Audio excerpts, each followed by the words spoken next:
Donc, l'idée, c'était d'échanger là pour ce dernier webinaire sur le fait de respecter la législation du travail, qu'effectivement, ça peut être contraignant, mais qu'en fin de compte, c'est quand même aussi l'efficacité de l'entreprise et le bien-être des salariés.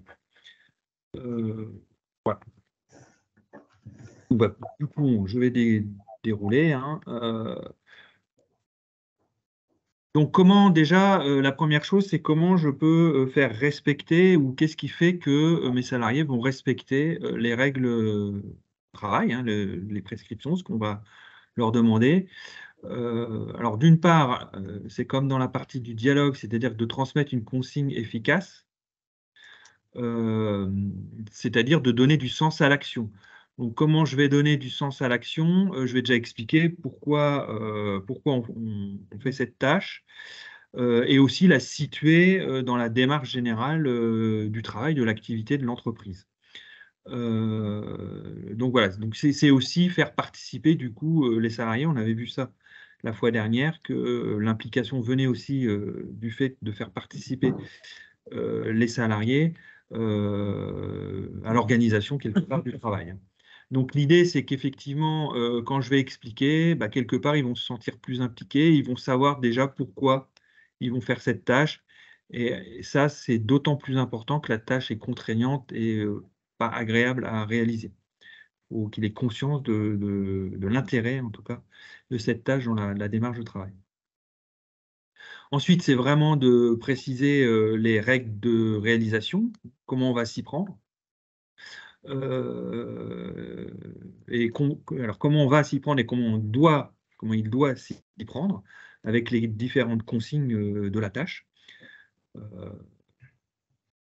Et puis donc de donner un cadre à l'action, c'est un petit peu ce que j'ai dit en préambule, de bien expliquer effectivement ce qu'on va faire et peut-être aussi s'il y a plusieurs tâches qui vont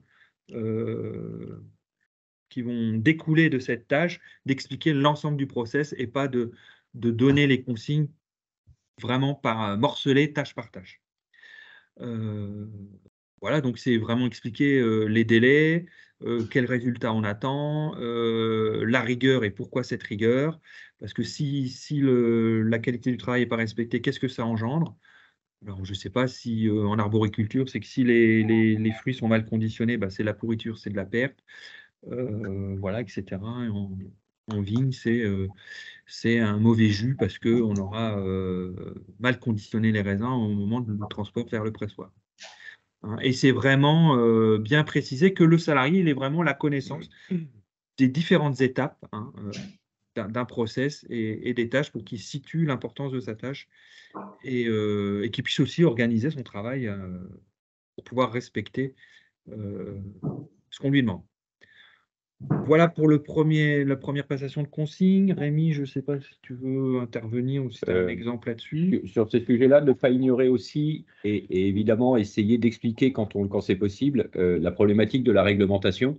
Hein, vous êtes contraint en tant qu'exploitant à nombre de réglementations sanitaires, environnementales et j'en passe, auxquelles le salarié n'est pas forcément rompu.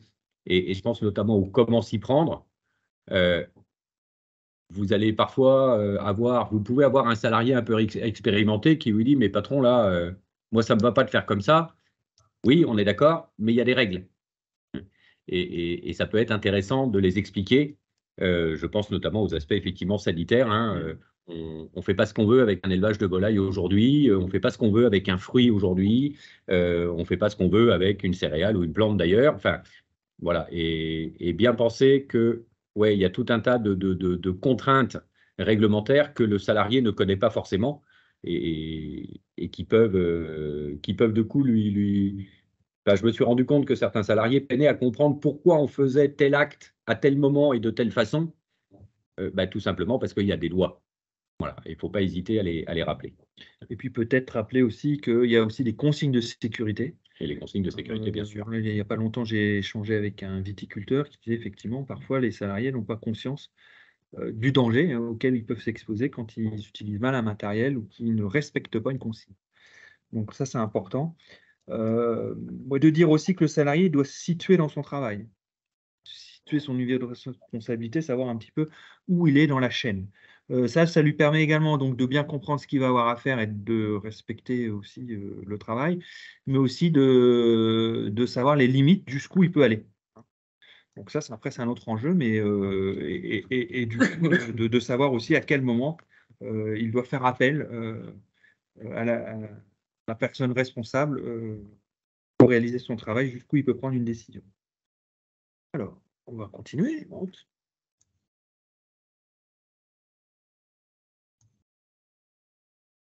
Je pense que j'ai la souris un peu. Voilà.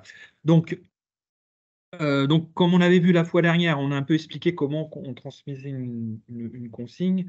Donc, on est dans la même. Hein. Déjà, transmettre le travail, c'est vraiment transmettre une consigne. Donc, comme on avait vu, il faut se faire comprendre.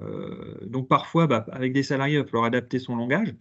Alors, d'autant quand on a de la main-d'œuvre, effectivement, d'origine étrangère qui ne parle pas bien ou pas du tout le français. Donc, c'est déjà se dire comment je vais me faire comprendre. Alors, il y a des manières, hein, des signes, on peut faire des dessins, on peut faire des petits pictogrammes. Dans certaines entreprises, effectivement, ça existe. Hein. Ils mettent des pictogrammes parce qu'ils ont beaucoup de salariés étrangers. Et du coup, c'est aussi prendre plus de temps pour transmettre les consignes. Voilà, donc c'est vraiment adapter son mode de communication à l'interlocuteur, voilà, pour qu'il puisse être le plus à même de comprendre ce qu'on lui demande. Voilà, parce que souvent de fois, et ça on le voit, le non-respect d'une consigne, c'est parce que ça n'a pas été bien compris ou partiellement compris. Ensuite, c'est bien vérifier ce qu'on a compris. Alors, soit on fait répéter son salarié, bon voilà, donc du coup, qu'est-ce que tu vas faire? Comment tu vas t'y prendre? Voilà, c'est quoi ta journée, hein? Est-ce que tu as bien ou la tâche? Lui faire répéter les choses. Et puis ensuite, effectivement, c'est qu'à un moment donné, c'est de contrôler le respect des consignes. Alors, suivant les tâches, on va peut-être laisser débuter le salarié et puis tout de suite revenir voir si ça se passe bien. Et puis peut-être contrôler à plusieurs moments dans la journée, hein, l'importance des tâches.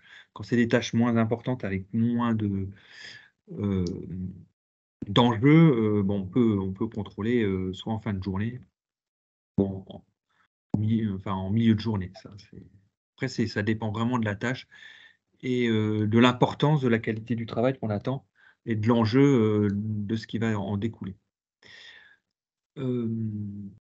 Donc, c'est aussi savoir adapter sa posture, c'est-à-dire en fonction des situations. Hein, il peut y avoir une urgence ou du public, c'est-à-dire de réadapter ou même que quand on passe une consigne où on va s'exprimer, on va voir qu'on a une réaction des salariés, on perçoit qu'on n'est pas compris ou qu'ils ne sont pas d'accord, c'est d'adapter sa posture. Hein.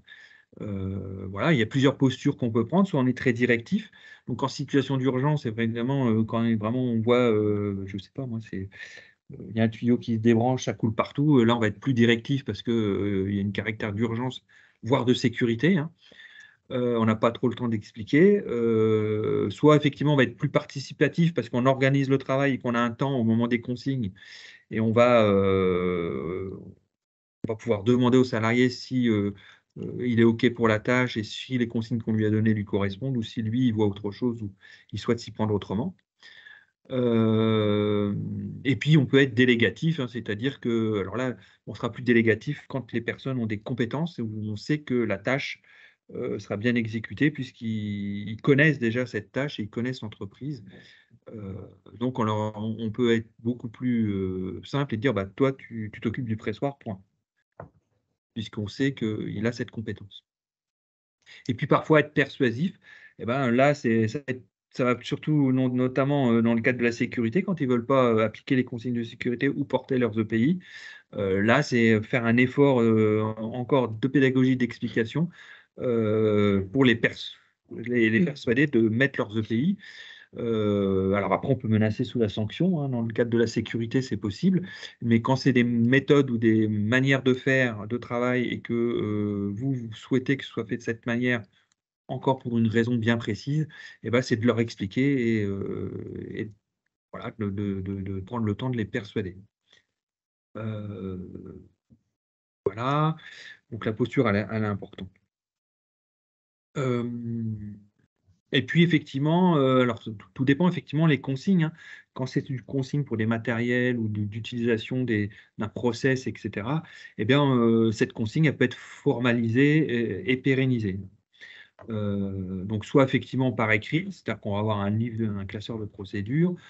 Sur une machine, je ne sais pas si je l'avais déjà dit, mais on peut avoir, il y a des supports plastifiés qu'on peut mettre et ils peuvent se référer à ces supports au moment de mettre la pompe, notamment en Viti, pour faire du transfert, sur des machines à embouteiller. Après en arbo, je ne sais pas, ça peut être voilà, sur différentes choses. Alors, quand c'est dans des engins, effectivement, roulants, il peut y avoir un petit carnet d'utilisation du matériel où il y a des consignes, notamment sur certains matériels, si c'est complexe à mettre en œuvre. Après, on peut rédiger des procédures, hein. Alors, bien entendu, pour avoir échangé avec un viticulteur là-dessus, il a dit oui, oui, on en a fait. D'ailleurs, on n'en a pas suffisamment fait et ça a eu des résultats. C'est-à-dire qu'effectivement, ils avaient beaucoup moins d'erreurs, notamment c'était sur l'embouteillage, et beaucoup moins d'arrêts de la machine parce qu'effectivement, les salariés, ils avaient leur petite fiche consigne qui permettait de favoriser le travail. Et puis après, effectivement, on peut faire une signalétique avec des panneaux, hein. Donc ça, c'est sûr qu'il faut les élaborer, se dire qu'est-ce qu'on va mettre dans les panneaux, et puis ça s'assurer qu'ils sont bien faits et bien compris aussi, ces panneaux. Donc ça demande tout un travail, hein, de formalisation. Euh, Aujourd'hui, on dirait, mais pourquoi faut formaliser? Alors pourquoi aussi il faut formaliser dans les entreprises agricoles? Parce qu'on embauche des salariés qui ne sont pas forcément issus du milieu ou qui n'ont pas forcément de formation en agricole. Donc, ils ne connaissent pas forcément les habitudes, les matériels. Donc, les fiches de procédure, bah, ça leur permet de s'intégrer, de prendre en main le poste, hein, en tout cas l'activité beaucoup plus facilement. Moi, je ne sais pas, par exemple, sur la taille, il pourrait avoir un petit carton avec au début pour de rappel. Il y a plein de choses qu'on peut mettre. Et comme ça, bah, quand ils ne savent pas ou ils ont un doute, ils peuvent se référer à ce carton-là. Et du coup, je pense à la taille aussi parce que c'est vrai que selon les exploitations, le process de taille peut être différent. Donc là, ça renvoie aussi peut-être à un moment donné, en début de taille, de faire une mini formation avec mes salariés, voir si j'ai des salariés permanents, d'avoir des référents qui, eux, sont là et suivent les équipes pour reprendre le geste technique. Voilà. Parce que souvent, ce que j'entends de fois, ils ne savent pas tailler.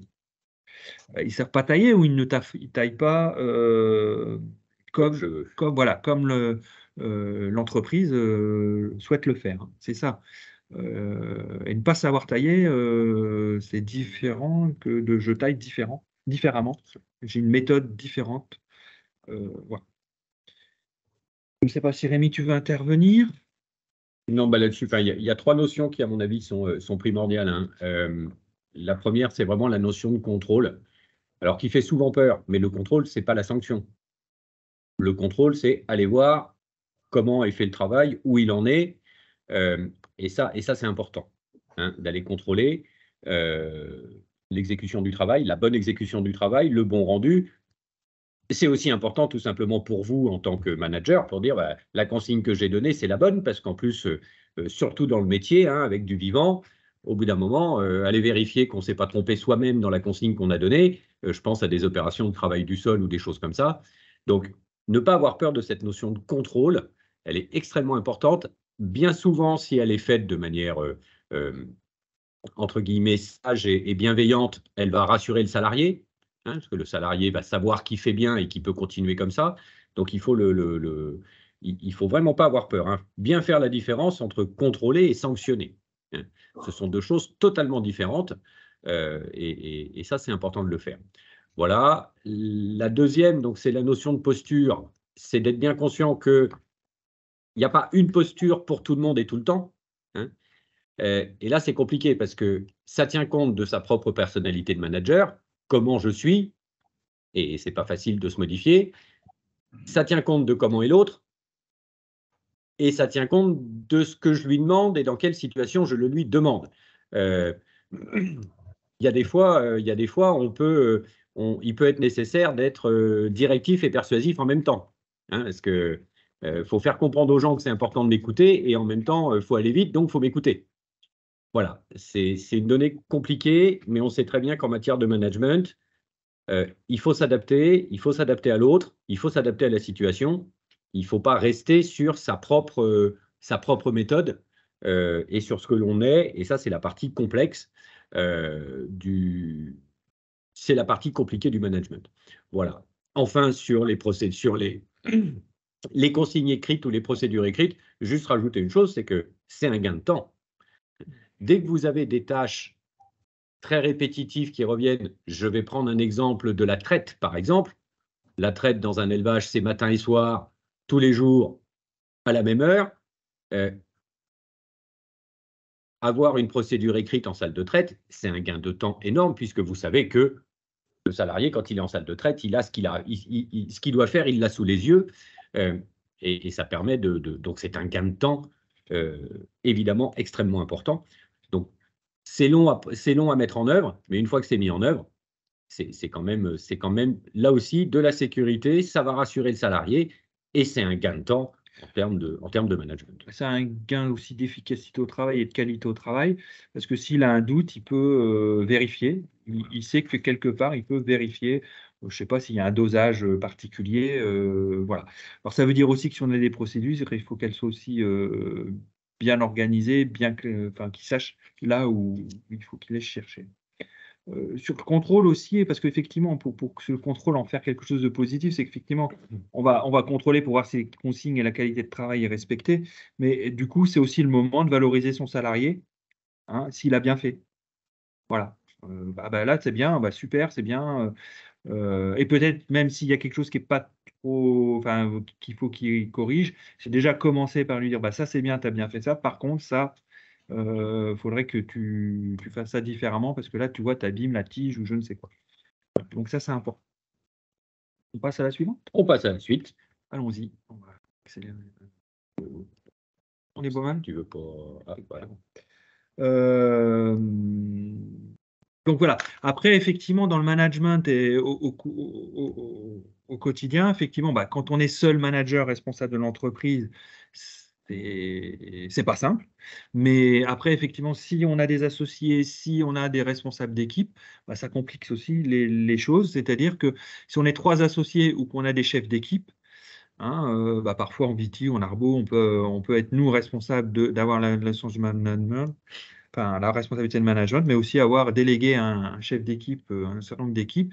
Il faut que les consignes soient les mêmes. Ça veut dire qu'il faut que ces consignes-là, elles soient aussi échangées avec l'ensemble des personnes responsables du management. Pourquoi pas écrites aussi, et qu'il n'y ait qu'une seule parole. Ça c'est hyper important. Là, c'est un travail effectivement sur les ressources humaines et la politique ressources humaines de l'entreprise. Donc, ça veut dire aussi penser à tous les cas de figure. Un saisonnier, il a besoin d'une après-midi parce que ceci, cela. Qu'est-ce qu'on fait? On dit oui, comment on dit oui? Voilà. Un saisonnier souhaite arriver un peu plus tard parce que, je ne sais pas, il doit déposer son gamin. Est-ce que c'est possible ou pas? Et tout ça, il faut que ce soit déjà préétabli et que tous les gens responsables du management aient la réponse. Voilà. Donc, il faut que si les consignes ne soient pas contradictoires. Donc voilà, soit effectivement qu'il y en a un qui dise bah oui, tu pourras partir plus tôt cet après-midi, et puis l'autre qui passe derrière, pourquoi tu pars? Non, ça va pas, non, c'est quoi ce bazar? Parce que là, très vite, voilà. Donc effectivement, on peut formaliser un cahier de consignes, un tableau, des choses pour les managers aussi, des outils pour qu'ils puissent se rappeler des consignes à suivre. Donc ça, on avait vu ça aussi, les conditions de transmission des consignes, hein. Alors pareil, les règles, hein, les règles de fonctionnement, c'est bien, quand on a des saisonniers, c'est déjà de le prendre un temps, hein, au début de la saison, où on leur explique tout. Peut-être une seule fois, c'est pas suffisant. C'est-à-dire que dans la première semaine, voire les 2 premières semaines, de le faire 2 fois la première semaine et puis en revenir une fois la deuxième semaine s'il y a des choses qui ont mal été comprises. Parce que des fois, les salariés, ils respectent pas parce qu'ils veulent pas respecter, c'est parce que bah, ils ont pas bien imprimé la consigne. Peut-être qu'ils vont aller déjeuner un peu plus tôt, ou ils vont déjeuner à un endroit où ils n'avaient pas le droit parce qu'ils n'ont pas bien imprimé. Donc c'est vrai de mettre en place et de prendre le temps de refaire un point régulier là-dessus. Et puis du coup, les récalcitrants, ben, pour réussir à ce qu'ils respectent, eh ben, il faut répéter plusieurs fois. Ça, c'est certain. Et puis effectivement, faire attention bah, quand on va transmettre les consignes, d'être dans des bonnes conditions pour les transmettre. Parce que si j'ai mon groupe de saisonniers, puis que derrière, il y a le tracteur qui tourne parce qu'ils sont en train de charger les paddocks ou je ne sais quoi, c'est peut-être pas la meilleure manière parce que effectivement la consigne sera peut-être mal entendue, mal comprise de ce fait. Et puis vous, il faut que vous soyez aussi le manager, il faut qu'il soit dans un bon état d'esprit, dans un bon moment pour passer les consignes, sinon il risque d'être moins patient s'il est sous pression d'aller trop vite et peut-être d'oublier aussi certaines consignes.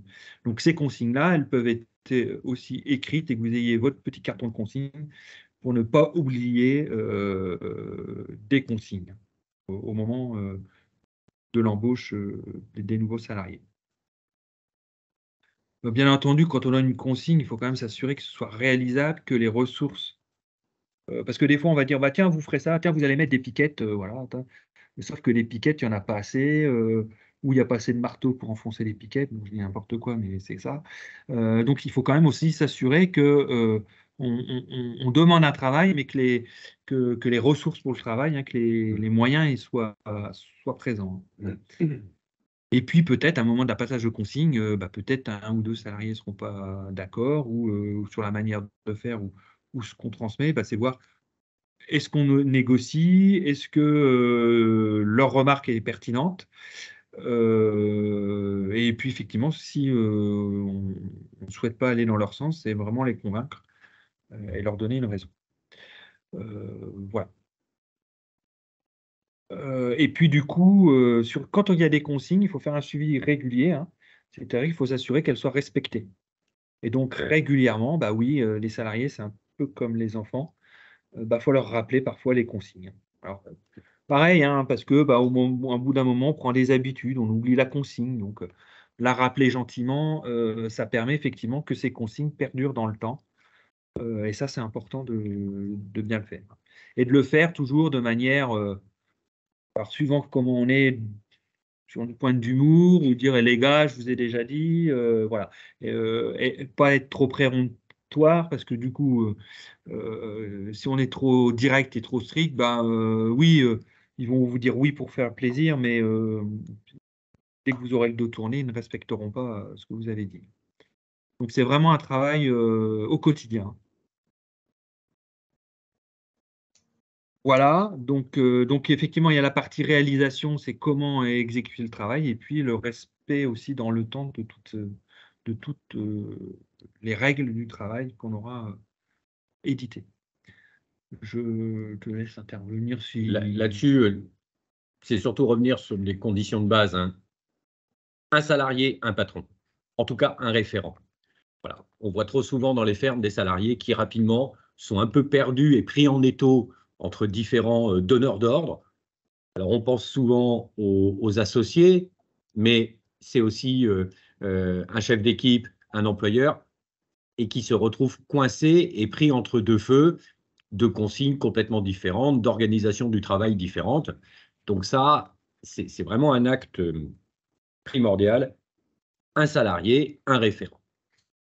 Sinon, c'est la porte ouverte au problème.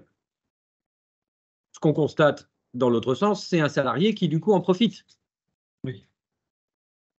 Voilà, quand il a quelque chose à demander, il va aller demander à celui qui lui dit le plus souvent oui. Puis il va aller voir les autres en disant mais celui-là m'a dit oui. Voilà.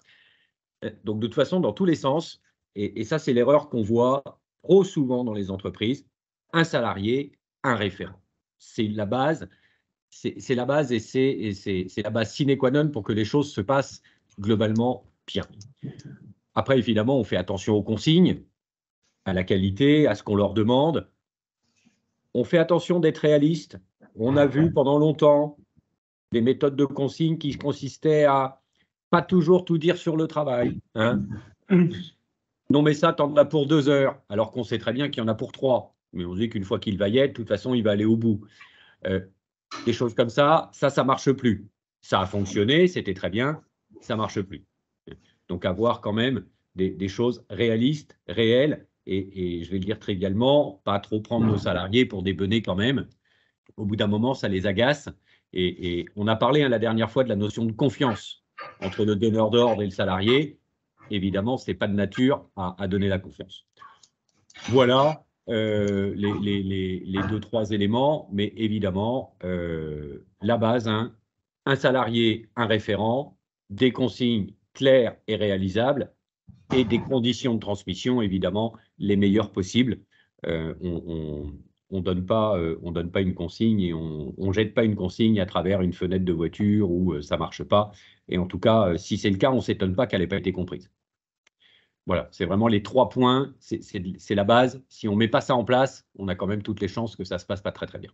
Après, dans le management, hein, pour avoir une entreprise où il y a plusieurs associés, c'est aussi de se partager la responsabilité. C'est-à-dire que si je travaille avec un groupe de salariés ou un salarié, bah, c'est moi qui ai la responsabilité d'organisation et de direction de l'équipe. Voilà, donc c'est moi qui vais donner les consignes. J'aurai une connaissance aussi de comment fonctionne de manière générale dans la direction de l'équipe.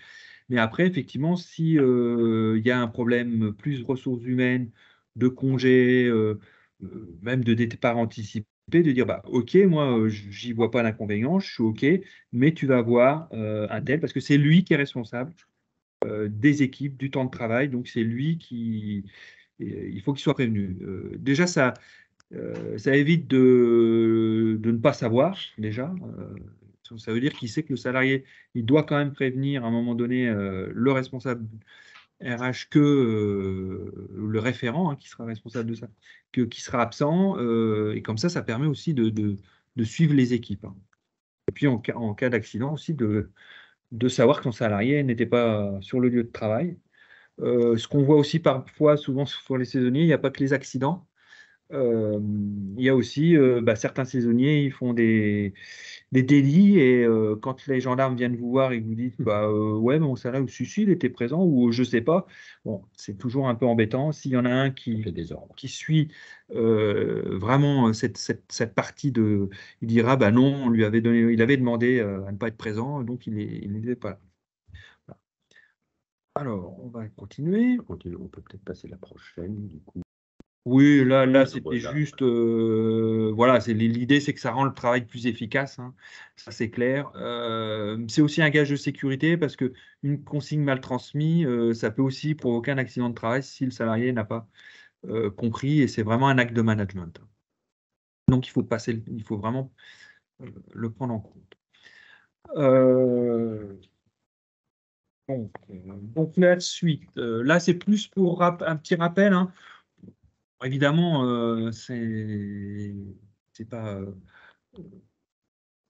c'est pas exhaustif, hein. Enfin, je veux dire, il y a d'autres choses qui pourraient être prises en compte, mais voilà, un petit rappel sur les obligations de l'employeur, ce qu'il doit mettre en place. Donc, normalement, vous devez avoir dans l'entreprise un registre du personnel.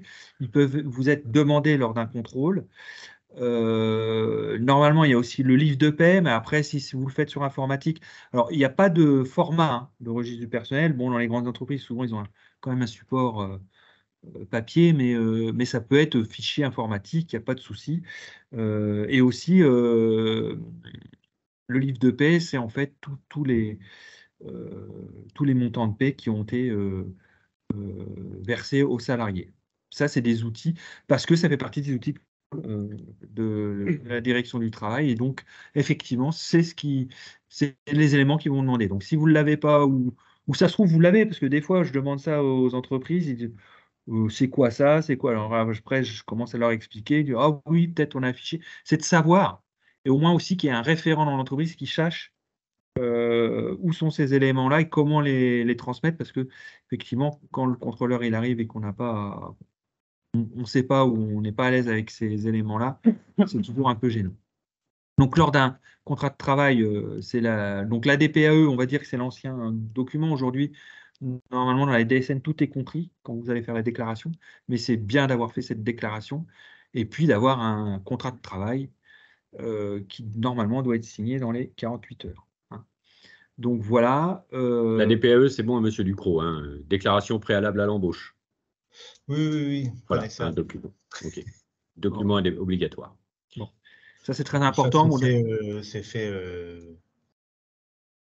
fait automatiquement si.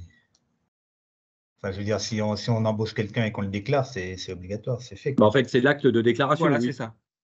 C'est l'acte de déclaration. La DPAE, c'est l'acte de déclaration du salarié. Il faut évidemment la faire. Non, mais c'est pas automatique avec le contrat de travail. Je pense qu'il n'y a pas de problème pour vous, mais ce sont deux actes différents et on voit encore des salariés où oui, il y a eu un contrat de travail, mais il n'y a pas eu de déclaration d'embauche. Ça pose 2-3 problèmes.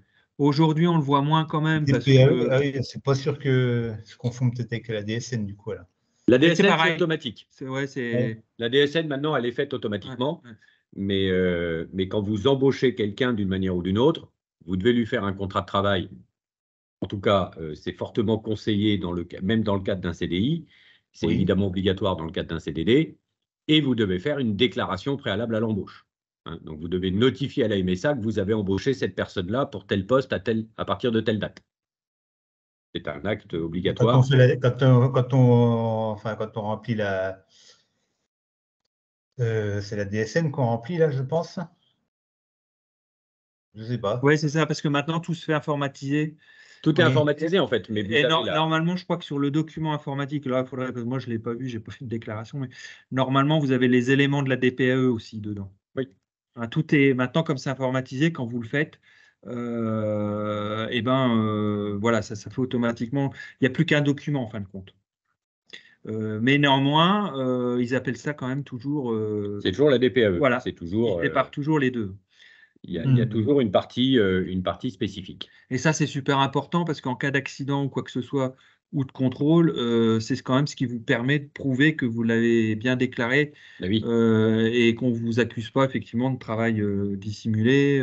Et puis s'il y a un accident de travail, là, je ne vous dis pas, s'il n'est pas déclaré, là, c'est très compliqué. C'est surtout très important que c'est l'acte de déclaration du salarié à la MSA, donc c'est l'acte de déclenchement du prélèvement des cotisations.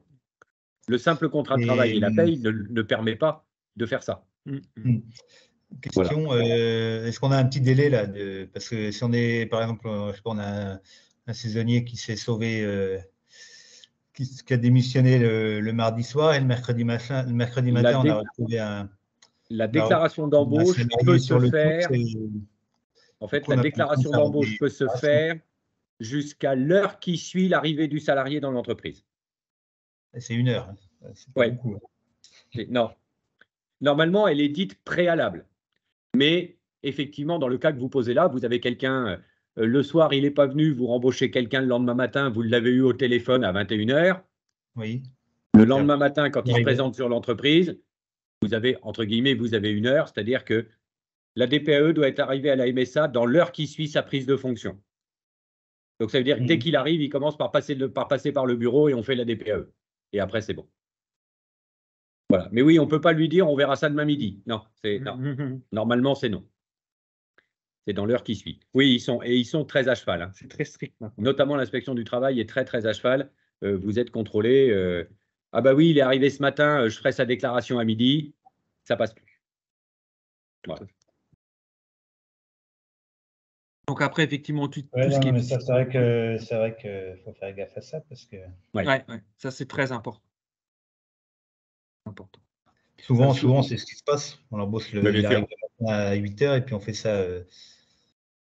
Il doit avoir amené les papiers, il les a amenés, il ne les a pas amenés. Non, mais rassurez-vous, hein, on est d'accord. On a aussi beaucoup de problèmes avec les apprentis, puisque les démarches avec les apprentis font que les maîtres d'apprentissage passent maintenant directement par l'organisme de formation au CAPIAT. Et au CAPIAT, il fait le contrat de travail, mais il ne fait pas la déclaration d'embauche. Donc, beaucoup nous disent, j'ai un salarié, mon apprenti, il n'est pas payé ce mois-ci. En même temps, oui, c'est normal. On ne le connaît pas. Donc, non, c'est vraiment un document primordial et qu'il faut faire très vite, normalement, avec, bon, sachant qu'à remplir, il n'y a pas besoin de beaucoup de choses, hein. La DPAE, c'est un nom, un prénom, une adresse et un numéro et une date de naissance, hein. Voilà, non. Non, même pas. Non, date et lieu de naissance. Voilà, c'est tout ce qu'il faut pour faire une DPAE. Ouais, un numéro de sécu, souvent, un truc comme ça. Non, il n'est pas obligatoire. Vous pouvez retrouver le salarié juste avec sa date et son lieu de naissance. Si vous n'avez pas le numéro de sécurité sociale, vous pouvez quand même faire une déclaration d'embauche. Non, parce que vous pourriez avoir des salariés qui n'ont pas de numéro de sécurité sociale. La première fois qu'ils travaillent, un salarié étranger, il y en a plein qui n'ont pas de numéro de sécurité. Non, c'est pas ça, mais on l'a pas forcément, quoi, je veux dire. Mais en plus, oui, vous ne le connaissez pas forcément, le salarié ne l'a pas sur lui. On peut faire une déclaration d'embauche avec une date et lieu de naissance. Si la MSA le connaît, il n'y a pas de souci, effectivement, avec le nom, ils vont le retrouver. S'ils ne le connaissent pas, ils en attribuent. Si on l'a déjà embauché, ça ne pose pas de problème, mais si c'est quelqu'un qui n'a jamais travaillé pour la MSA ou forcément pour alors, ils le retrouveront quand même, hein, parce qu'il y a des passerelles.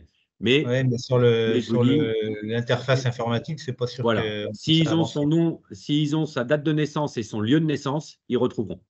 Donc, on n'a pas besoin du numéro de sécurité sociale pour faire une déclaration d'embauche. Alors, peut-être rappeler, là, puisqu'on a parlé de travailleurs étrangers, et ça, je ne l'ai pas mis dans le diaporama, vous devez contrôler aussi qu'ils sont en situation régulière.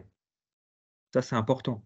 Donc, il faut que vous leur demandiez les bons justificatifs. Et parce qu'il est clair, hein, et ça, je préfère le préciser, que l'employeur, il est responsable si vous ne pouvez pas dire, mais non, mais il m'a donné sa carte de séjour et quoi, mais si elle n'est pas valide et tout ça, vous devez vous assurer. Donc, ça, c'est pareil, vous pouvez appeler la préfecture et ils peuvent vous donner les informations. Et ça, soyez vigilants parce que on avait eu un échange à la préfecture, ils sont très à cheval là-dessus. Et par contre, il n'y a aucun souci, vous pouvez les appeler si vous avez un doute sur la régularité du salarié. Alors par contre, ils ne vous répondent pas dans l'heure, hein, voilà. Donc faut un peu anticiper. Puis à la limite, la stratégie à faire, c'est de dire au salarié, il faut que je vérifie, je vais vérifier. À mon avis, s'ils ne sont pas en situation régulière, ils vont peut-être pas, ils vont peut-être s'en aller. Mais ça, vous devez le vérifier, hein, parce que du coup, là, et puis on a eu des cas où ils avaient été un peu embêtés, quoi, donc là, il faut quand même être vigilant là-dessus, hein.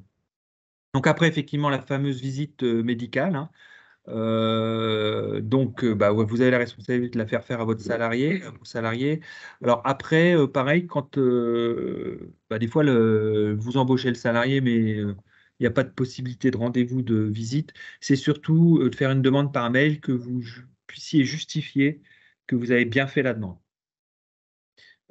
Comme ça, s'il y a un souci, OK, il n'avait pas sa visite médicale, mais vous avez fait 3 fois la demande au service prévention santé, ils n'ont pas répondu. Donc, vous, ça vous permet de bien démontrer que vous avez fait la démarche. Ça, c'est important. Donc après, effectivement, les entreprises, l'affichage, à partir du premier salarié, on est obligé d'avoir un affichage obligatoire, d'accord, avec mise à disposition de la convention collective. Voilà, et quand c'est un permanent, effectivement aussi, qu'ils aient visé le DUERP, hein. Alors après, pour les saisonniers, c'est peut-être un peu compliqué de leur faire lire. Déjà, ils savent lire, mais c'est pour beaucoup. Donc peut-être la chose à faire, c'est par rapport à l'activité qui les concerne, du coup de faire on appelle ça la visite de sécurité, c'est-à-dire leur préciser les consignes de sécurité qu'ils auront à prendre sur leur poste de travail, hein. Donc éventuellement, après, vous pouvez faire une feuille d'émargement lors de ce petit temps que vous aurez pris avec eux, de dire attention, voilà. Et ça peut passer. Alors, ça fait partie aussi de la bonne organisation du travail parce que du coup, je ne sais pas s'ils utilisent des sécateurs ou je ne sais quoi, c'est de leur expliquer, voilà comment après on stocke le matériel. Alors moi, j'ai pu travailler notamment sur des vendanges où on balançait les seaux, les sécateurs dans les seaux, c'était dans tous les sens, ouvert, n'importe quoi, puis qu'on reprenait le sécateur, on se coupait. Là, c'est aussi l'occasion de bien préciser les consignes que on ne fait pas n'importe comment, on ferme le sécateur, on le range de telle manière, voilà. Donc c'est important. Ça peut être un temps aussi pour déjà donner les consignes et du coup ne pas abîmer le matériel, ne pas se mettre en danger aussi par rapport à la récupération du matériel et de donner des consignes de travail, de fonctionnement. Ensuite, donc ça, effectivement, ça peut être inclus dans la visite de sécurité. Donc, par contre, quand c'est un permanent, là, il est clair que normalement, il faut que vous fassiez cette visite de sécurité et que vous fassiez signer un document que vous pouvez archiver après dans votre classeur sécurité.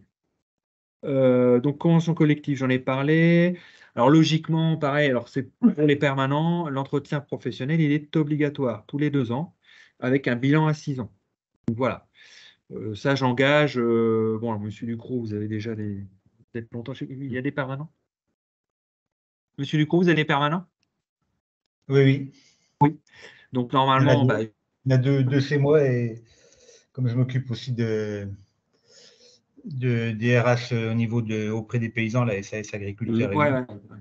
Et normalement, c'est obligatoire, donc je conseille de les faire parce qu'effectivement, s'il y a un contrôle du travail, ils vont vous demander s'ils ont réalisé ces donc là-dessus, on n'est pas bon. Sachant que ça, faut le transformer en acte de management. Parce que c'est un moment aussi, j'ai un échange particulier avec le salarié, j'apprends à le connaître, je découvre peut-être des compétences qu'il a que je ne savais pas. Donc c'est important. Bon, alors c'est sûr que si vous les faites évoluer, s'il y a une augmentation de salaire sur la période, effectivement, c'est-à-dire que sur les 2 ans, ça peut vous dispenser de le faire, mais je trouve que c'est quand même, parce que parfois on n'aura pas forcément fait d'augmentation de salaire déjà, et puis c'est quand même un acte de management et ça permet quand même de garder contact avec les salariés. Et on sait que des fois dans le temps de travail, sur l'année de travail, ça va vite. Nous, en tant que salariés, on le sent, des fois on dit l'année est déjà finie. Donc là, c'est vraiment se mobiliser un temps avec son salarié de pouvoir échanger.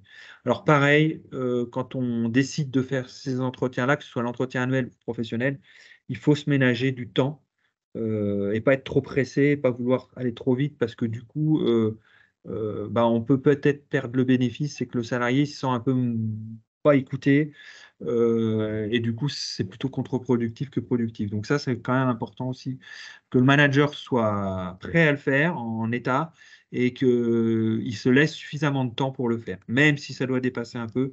Donc il faut bien gérer ce moment, pour pas que du coup ce soit contre-productif. Donc le document unique, évidemment, l'évaluation des risques professionnels est obligatoire dès le premier salarié. Voilà. Et puis bien faire attention, parce que ça c'est important, au contrôle périodique des engins de levage télescopiques, tout ce qui est aussi installation électrique, les extincteurs. Alors, attention sur tout ce qui est levage, sachez qu'un palan, tout ça aussi, ça se vérifie. Alors, j'ai pas, vous pouvez trouver, ça, c'est les vérifications. Souvent, c'est pas fait. C'est tout ce qui est engin de levage hydraulique. Tout ce qui est engin de levage. Ouais. Quelle que soit la nature, c'est tout ce qui est engin de levage hydraulique. Mais même les trucs avec, tu sais, Alors, s'ils sont à chaîne, moins, mais s'ils sont hydrauliques, les palans fixes hydrauliques, ça marche. Mais surtout, ça veut dire un télescopique, ça veut dire un tracteur avec une fourche, ça veut dire un Fenwick, ça veut dire un chariot élévateur classique, ça veut dire une chèvre qu'on va atteler à l'arrière du tracteur. Bref, dès l'instant où il y a du levage et que c'est un système hydraulique, puisque le contrôle consiste à vérifier le maintien de la charge. Voilà, ouais, c'est ça. Alors c'est pareil, j'ai vu là, moi, notamment les câbles aussi. Souvent, on n'y pense pas.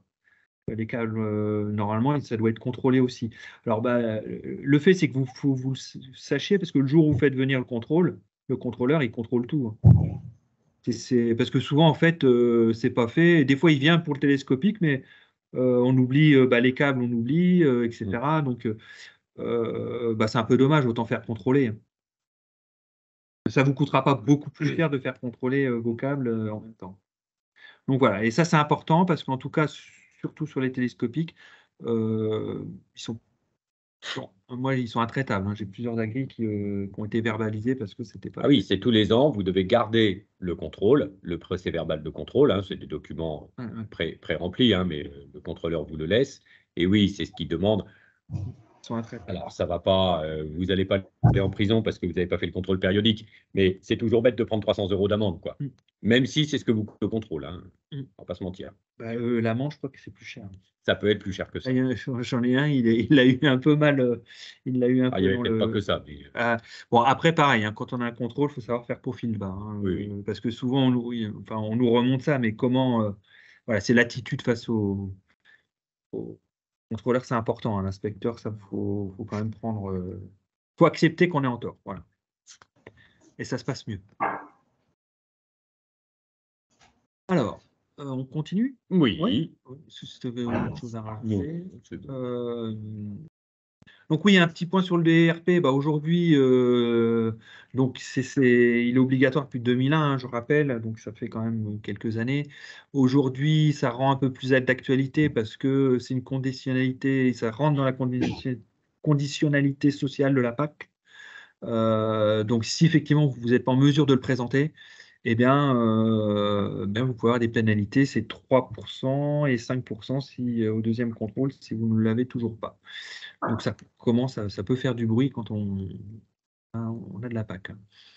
Donc c'est quoi ce document? Ça recense l'ensemble des tâches et activités réalisées par le salarié dans l'entreprise. Donc on les classe par grandes tâches. On identifie donc par rapport à ces tâches tous les risques professionnels. Quel type de risque? Et on va recenser les mesures de prévention qui sont existantes dans l'entreprise. Donc voilà, est-ce qu'il y a des EPI? Donc effectivement, on mettra EPI disponibles, gants, casques, lunettes, etc. Par rapport à la tâche. Et on pourra éventuellement aussi repérer les mesures de prévention qui seraient à prendre. Oui, en fait, je n'ai pas pensé aux lunettes sur cette tâche-là, ce serait bien que j'en achète. Sachant qu'aujourd'hui, moi, pour les interventions que je fais sur le domaine, alors, Rémi pourra aussi me valider ou invalider. Souvent, ce que j'observe dans les EPI, ils n'ont souvent pas de lunettes. Ils ne pensent pas au risque de projection. Et pourtant, il existe, notamment quand on utilise un Karcher. Là j'ai eu quelques cas où effectivement il y a eu des yeux d'abîmés parce que soit un grain de sable, soit ou un jet direct, hein, ça peut arriver aussi, on glisse. J'ai vu ça aussi, quelqu'un qui a glissé et puis le collègue était en face, il s'est pris le jet, donc ça quand même, il y a quand même des risques là-dessus. Hein. Et souvent on n'y pense pas, on va manipuler des produits, on va pas mettre de lunettes, même soi-même. Hein. Quand je manipule le Javel chez moi, je ne suis pas sûr de mettre des lunettes. Hein. donc voilà, mais pour certains produits. Les claquettes avec le Karcher. Oui, c'est ça aussi. Donc voilà, il y a des choses. On est en travail. Alors chez soi, c'est pas bien. C'est clair, parce que voilà, on peut. D'ailleurs, il y a beaucoup d'accidents domestiques. Hein, c'est quand même, il faut le rappeler. Mais quand on est sur une situation de travail, quand on est employeur responsable de salarié, c'est encore moins bien, parce que là, du coup, il y a quand même des choses qui peuvent être engagées. Donc, c'est aussi l'occasion, cet outil-là, enfin, ce travail-là, de voir comment fonctionne dans l'entreprise, qu'est-ce qu'on ne fait pas, qu'on pourrait faire. Après, il ne faut pas non plus, je dirais, c'est toujours ce que je dis parce que c'est lourd, la sécurité. Dès qu'on parle de sécurité, ça devient très complexe, les normes, etc. Il faut faire au mieux, voilà. Mais le fait d'y penser, de travailler, ça nous permet peut-être de revoir un peu nos méthodes de travail aussi parfois, et pour ne pas se mettre en danger. Voilà. Et du coup, ce risque, normalement, il y a une obligation de l'évaluer dans le document. Et dans les petites entreprises, vous n'avez pas l'obligation de faire un plan de prévention. Donc, le plan de prévention, c'est quoi? C'est les mesures qui sont à prendre avec les délais. Ouais. Hein. Dans les outils que moi j'utilise, en tout cas, je le mets quand même. Hein, mais par contre, ce n'est pas une obligation de le faire mentionner. En dessous de 11. En dessous de 11 salariés. Ouais, en dessous de 11 salariés. En dessous de 11 ETP. Donc après, il faut voir, je ne sais pas, quand on a 40 saisonniers sur 3 mois, ce que ça fait en ETP. Mais je vois certaines entreprises, je suis allé où ils sont au-dessus. Oui. Ils sont au-dessus parce qu'ils ont 50 saisonniers pendant des périodes assez longues. Donc du coup, ils sont au-dessus. Voilà, j'ai dit et bien rappelé que c'est une conditionnalité de la PAC. Je te laisse peut-être. Non, on a fait le tour. C'est quand même un exercice qui n'est pas simple à faire parce que l'identification des risques professionnels doit être très exhaustive. Elle doit être très exhaustive et du coup sur toutes les natures de risques. Ça veut dire qu'on va aller sur le technique, sur le sanitaire, sur le réglementaire, sur le psychosocial, sur le psychomoteur. Bref, donc souvent c'est des choses dont on n'a pas trop l'habitude et de le faire comme ça sans référentiel, c'est un petit peu délicat. Donc c'est un gros travail dans une entreprise de faire le document unique des risques. Et puis après, la notion de mesure de prévention, c'est aussi de bien comprendre que 80% d'entre elles sont des mesures organisationnelles en fait. La sécurité ne se règle pas forcément par de l'investissement. C'est pas forcément utile, mais par contre, c'est de l'organisation du travail. C'est des choses. Quand on parlait du Karcher tout à l'heure, alors vous avez raison, c'est les EPI, on n'est pas en claquette, on a des lunettes, mais si on travaille à deux, on fait attention à la tâche de chacun. Et on évite effectivement que le deuxième se trouve à portée du jet du Karcher. Ça évitera qu'ils se le prennent dans la tête ou n'importe où, parce qu'un jet de Karcher, de toute façon, à 2 mètres, ça fait mal. C'est des choses comme ça aussi. Et c'est vrai que c'est quand même un exercice un peu fastidieux. Et donc après, il y a évidemment obligation que le salarié sache qu'il est là et au mieux en prenne connaissance. Et donc là, c'est encore un deuxième acte important parce que ne s'agit pas qu'ils prennent connaissance qu'il y a un DUR, il s'agit qu'ils prennent conscience et qu'ils prennent connaissance des règles et des risques. Donc, ce n'est pas un travail neutre et qui devient assez prégnant. Au moindre problème, de toute façon, la première chose que regarde l'inspection du travail, c'est le document unique des risques. S'il est présent. S'il est présent, comment il est fait. Ça fait 2 fois, là, sur les 4 derniers mois, que je suis alerté sur un accident de travail. En arrivant sur l'entreprise, montre le document unique des risques. Et dans le document unique des risques, ils ont cherché la tâche qu'était en train de faire le salarié au moment de son accident. Elle était là et elle avait été gérée, pas de problème. Ils font toujours des critiques, bien sûr, parce que vous auriez pu faire ça, le risque, il n'est pas comme si. Ça, c'est pas grave. Il y avait la tâche, il y avait les risques. Il n'y a pas de DER, ou dans le DER, il n'y a pas la tâche en question. Là, déjà, par définition, l'employeur a fait une faute. Et on va chercher plus loin. Donc, ça peut aller très loin. Voilà, donc c'est un document un peu... c'est un travail un peu particulier sur l'entreprise qui n'est pas inintéressant à faire, bien entendu, parce que c'est pour vous aussi.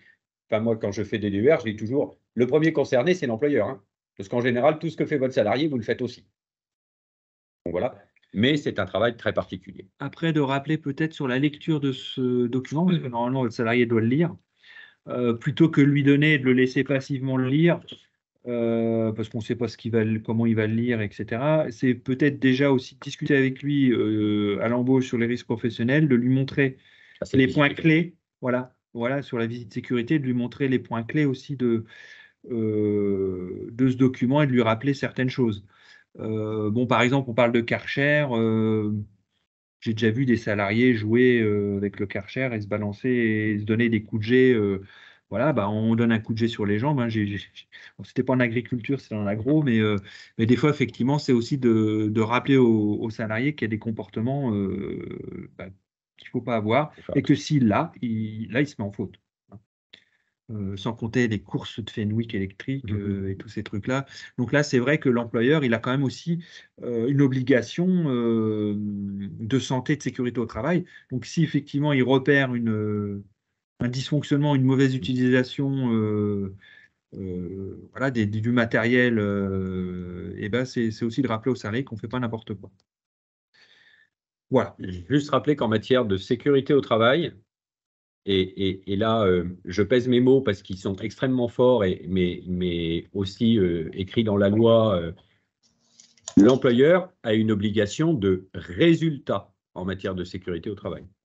L'employeur est garant de l'intégrité physique et morale de ses salariés avec une obligation de résultat. Quand on a dit ça, on a dit beaucoup de choses et surtout, ça montre bien toute l'importance qu'y accorde le législateur et du coup les services de contrôle. Il ne s'agit pas de dire « je fais ce que je peux ». Il s'agit de dire « je dois garantir l'intégrité physique et morale de mes salariés ». Peut-être de rappeler qu'il existe des formations, donc que ce soit soit à la chambre ou via c'est FNSEA ou c'est NFA qui organise les formations? FNSEA. FNSEA. Donc, il ne faut pas hésiter à venir aussi en formation. Alors, on peut réaliser, hein, de toute façon, on fait les mêmes choses, hein, les DUR, sauf qu'en formation, l'avantage, c'est peut-être qu'on va échanger effectivement sur des nouveaux dispositifs. Au moins, où je montre des choses. Donc, ça permet aussi de se dire, j'ai une situation, je ne sais pas trop comment gérer, qu'est-ce qu'on peut mettre en place, quels sont les équipements qui existent. Ça permet aussi de se dire, parce que parfois, ouais, non, mais on peut rien faire.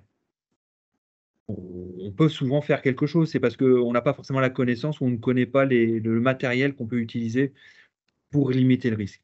Et puis, c'est ce que je dis toujours, c'est pas forcément coûteux. Voilà, ça peut être une mesure organisationnelle qu'on prend qui ne coûte rien, voilà, ou ça peut être vraiment l'achat d'un équipement qui n'est pas forcément coûteux. Donc voilà. Donc là hier, on a fait un bilan. Voilà, il y a une somme, mais c'est pas non plus des sommes qui sont faramineuses pour sécuriser les tâches vraiment dangereuses en entreprise, hein. En gros, ça se concentre sur le travail en hauteur, sur ces choses-là, tout ce qui est levage. Voilà, après, il y a d'autres risques, mais on va dire que les plus prégnants. En fait, on va pas. Ou de circulation avec les engins.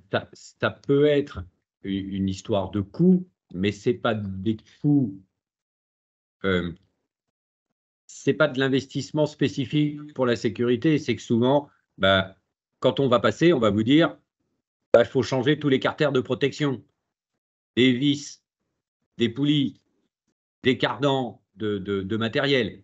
Bon, évidemment, l'année où vous allez remettre tout ça en ligne, il va y avoir un billet de 3 ou 4 000 euros. Mais c'est pas. Normalement, ça devrait être comme ça. C'est-à-dire que vous devriez normalement conserver tous ces carters-là en place. Quand on parle de travail en hauteur, ça va être de dire, on va acheter une bonne échelle, on va investir dans un escalier ou dans un harnais de sécurité. Voilà, c'est une fois, et en fait, c'est de la rénovation du site, c'est de l'entretien du site finalement. Oui, tout à fait. C'est là où on dit, c'est pas de l'investissement, on ne va pas vous demander de refaire vos bâtiments. Tous les bâtiments vont pouvoir, sans aucun problème, être utilisés. On va faire attention à la façon dont on gère les choses. Voilà. Donc oui, il peut y avoir un petit peu d'argent, mais c'est de l'argent qui aurait dû être mis de toute façon à un moment ou à un autre d'entretien des installations et d'entretien du matériel.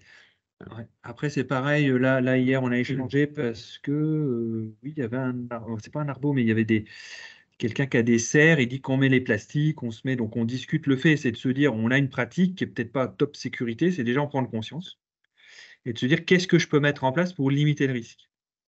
Voilà. Et puis aussi, c'est avoir connaissance que quand je suis un peu en hauteur, la moindre des choses, c'est d'avoir une rambarde. Voilà, c'est de pas être sur une plateforme sans rambarde, parce que si je perds l'équilibre, je ne peux pas me rattraper, je tombe. Là, à un moment donné, il y avait une plateforme, et ils disent, non, en fait, il y avait une rambarde devant, mais c'était des chaînes sur les côtés. Et je dis oui, mais une chaîne, c'est pas sécurisant, ça n'empêche pas la chute, une chaîne. Donc ça permet de se dire, si je recule, non, je ne peux plus reculer plus, mais si je perds l'équilibre, je tombe. Donc voilà, c'est aussi, donc du coup, c'est peut-être à la place d'une chaîne de mettre une rambarde. Voilà. Et en disant à l'inverse que le but n'est pas d'éliminer les risques, c'est impossible. Voilà. C'est comment on fait pour les limiter au maximum. Il y aura toujours des risques, et pour certains graves, je prends toujours le même exemple, abattre un arbre, c'est extrêmement dangereux. Si l'arbre ripe et vous tombe dessus, c'est évidemment fatal. Ce n'est pas pour ça qu'on n'a pas le droit d'abattre un arbre. Il y a des techniques, il y a des méthodes. Si on respecte ces méthodes et ces techniques, normalement, tout se passe bien. Mais abattre un arbre est dangereux. N'importe quel salarié a le droit d'abattre un arbre si on lui a donné les bons équipements et les bonnes méthodes. Il n'y a aucun souci là-dessus. Voilà, c'est l'exemple fort, mais qui prouve bien que on ne peut pas annuler le risque, et ce n'est pas le but. Voilà, je pense que la dernière diapo, en fait, on vient de le faire plus ou moins. Ouais, là du coup, c'est vraiment de se dire que toutes ces obligations, hein, ça fait partie aussi d'un acte de management. Et quand on dit je ne peux pas faire la sécurité ou j'arrive pas, c'est peut-être déjà parce que au départ, du coup, je n'ai pas ce réflexe de management et d'accompagner mes salariés voilà, dans le dialogue et des choses à dire. Voilà. Donc oui, on a tout dit, hein, je pense, sur cette diapo. Alors, je ne sais pas, peut-être Monsieur Ducrot veut intervenir. On va lui laisser un petit espace. On a un petit peu dépassé. Oui. Bah, en gros, c'est le temps d'attente. Un petit peu de temps. Voilà. Si vous avez des réactions, Monsieur Ducrot. Ben, les réactions, c'est que c'est que effectivement, on essaye on n'est jamais au top, c'est sûr. On essaye de mettre en place ces choses. Ça fait des fois beaucoup à mettre en place d'un coup. Et malheureusement, on n'a pas la liberté de le faire un peu dans le temps, mais à la fin, ça fait beaucoup d'argent quand même et ça crée de la distorsion de concurrence. Mais bon, entre un employeur et un non-employeur, mais et voilà, c'est le jeu. Hein, c'est comme ça. Après, je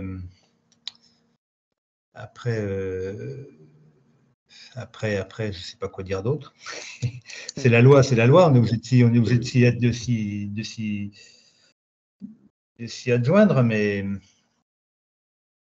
Alors voilà. après, le temps, alors de toute façon, c'est pareil. Le tout, c'est déjà de faire une démarche. C'est déjà ça. Et tout ce qui est ressources humaines, sécurité au travail, c'est de se dire dans l'année, de se mettre des périodes où je vais travailler dessus. Et de le formaliser comme une tâche, hein, comme les SMIC, bah, faut les faire. On sait qu'on les fait à cette période. Voilà, c'est pareil, c'est de se dire, bah, bon, le DERP, par exemple, c'est bien de le revoir tous les 2-3 ans. Et bah, c'est de se planifier dans son travail et de se dire, bah, tous les ans, je passe tant de temps sur la RH. Cette année, mon objectif, ce sera ça, ce sera de revoir le DERP. L'année prochaine, ce sera peut-être d'étudier la mise en place de je ne sais quoi, des tickets restaurants ou je ne sais quoi. Mais c'est quand même de se le mettre dans le temps de travail et de le concevoir comme une activité au même titre que de faire la taille des arbres ou de faire autre chose. Et c'est là qu'effectivement, là, je vous rejoins, c'est compliqué pour un employeur agricole qui, lui, est plus sur le faire, sur le métier, que sur toute cette partie ressources humaines et, je dirais, réglementaire, hein. RH, où là, c'est respecter la législation du travail, hein, voilà. Et puis, à contrario aussi, vous n'avez pas forcément la formation pour, hein, parce que c'est quand même une logique, hein, que ce soit la santé-sécurité, il y a quand même une logique à prendre de réflexion. Et sur la législation, c'est pareil, il y a une certaine logique. Mais une fois que vous l'avez, bon, après, c'est des petites habitudes. Alors, vous ne serez pas parfait parce qu'on n'est jamais parfait. C'est comme quand vous avez un contrôle fiscal. En général, il y a toujours un truc qui ne va pas. Donc là, bon, en même temps, si vous faites des choses pour avoir échangé avec un inspecteur du travail, ils ne sont pas là non plus pour vous sanctionner. Ça, il faut quand même rappeler ça. S'il y a des choses de faites, bah déjà, ils seront plus coulants. Et puis, ils vous diront, bah non, ça ne va pas. Vous voyez ça, on revient dans 3 semaines. Mais ils ne sanctionnent pas. S'ils sanctionnent, c'est que vraiment, il n'y a rien de fait. C'est que vraiment, il y a une réelle, il y a un non-effort de respect de la législation du travail. Mais voilà, en général, ils sanctionnent en tout cas jamais la première fois. Il faut au moins, ils peuvent faire jusqu'à 3 fois. Donc après, si c'est très très grave, là, c'est autre chose. Voilà. C'est un sujet où, de toute façon, on ne peut que vous encourager à le faire avec une prestation extérieure. Alors, comme l'a dit Marc, il y a et des formations ou de la prestation individuelle. Évidemment, l'une des grandes différences entre les deux, c'est que la formation, la plupart du temps, est gratuite puisque prise en charge grâce au fonds de formation agricole. La prestation individuelle, elle, va être payante. Après, d'un côté, il y a du temps à passer quand même puisque formation, bah, c'est une journée de travail pour vous. Prestation individuelle, il y a quelqu'un qui vient vous le faire. Mais l'intérêt, c'est pas de dire qu'il faut absolument que l'employeur le fasse. L'intérêt, c'est d'avoir un échange avec une ou plusieurs personnes qui, justement, va être capable de dire, là, vous êtes face à un risque, vous ne savez pas comment le gérer. Soit quelqu'un qui a l'habitude de faire ça, soit un groupe va des fois trouver une solution simple à mettre en place immédiatement qui va vous permettre soit d'évacuer le risque ou de le limiter, soit de vous donner du temps. Et c'est en ça où l'œil extérieur va être intéressant pour dire un petit peu, bah, attendez, dans votre situation, on ne va pas se lancer dans des milliers d'euros d'investissement. Voilà ce qu'on peut faire dans l'immédiat et ça donne le temps de gérer les choses, voire ça suffit. La plupart du temps, hein, je vous dis, c'est vraiment des méthodes, c'est vraiment de la méthodologie de travail plus que de l'investissement. Mais ça, effectivement, l'œil extérieur ou en tout cas la concertation avec des gens extérieurs facilite cette vision-là qu'on n'a pas forcément sur sa propre entreprise. Je dis toujours, la porte d'1,20 m face à laquelle on se baisse par réflexe aujourd'hui, vous la voyez plus. Systématiquement, vous vous baissez. C'est pas grave, vous la voyez pas. Moi, si je viens chez vous, en plus, je fais 1,87 m, je vais la voir. Là, il y a un problème. Voilà. C'est toutes ces petites choses-là qui font que vous êtes dans un environnement de travail que vous connaissez tellement que vous n'y portez plus attention et vous avez des réactions réflexes. Ouais, c'est ça. Et ça, c'est un petit peu, ça peut être un petit peu ennuyeux.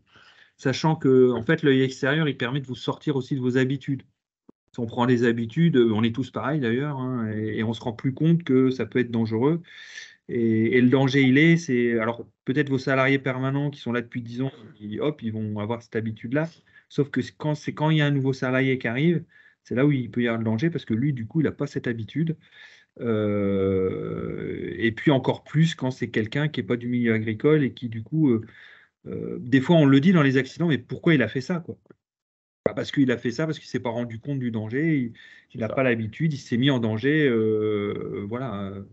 Donc, c'est toujours intéressant. Voilà. Donc, je ne sais pas si vous avez d'autres retours. Non, je n'ai pas de questions particulières. Bien. Et nous, on reste toujours présents. Je me rends surtout compte de l'étendue du travail qui reste à faire.